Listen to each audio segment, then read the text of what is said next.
कोल्हापूर शहरात वाहतूक नियमांचे उल्लंघन करणाऱ्या रिक्षा चालकांवर शहर वाहतूक नियंत्रण शाखा आणि प्रादेशिक परिवहन कार्यालयाने संयुक्त कारवाई करत 214 रिक्षा वाहनांवर दंडात्मक कारवाई केली। या कारवाईत एकूण 1,30,150 रुपयांचा दंड आकारण्यात आला। शहरातील रिक्षा स्टॉपवर क्षमतेपेक्षा जास्त रिक्षा उभ्या करणं, चौकात आणि सिग्नलवर रिक्षा थांबवणं, विरुद्ध दिशेने वाहन चालवणं तसेच जादा भाडे आकारण्याबाबत तक्रारी वाढल्या होत्या। या पार्श्वभूमीवर 3 ते 6 मार्च दरम्यान विविध पथके स्थापन करून मोहीम राबवण्यात आली।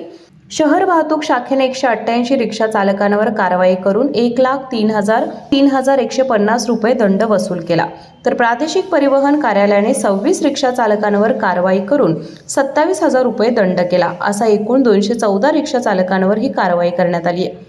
पोलीस प्रशासनाने रिक्षा चालकांना ड्रेस कोड पाळणे, जादा भाडे न घेणे, चौकात रिक्षा न थांबवणे, प्रवाशांशी अरेरावी न करण्याचं आवाहन केलंय। नियमांचे उल्लंघन केल्यास पुढेही कठोर कारवाई केली जाईल असा इशाराही देण्यात आलाय।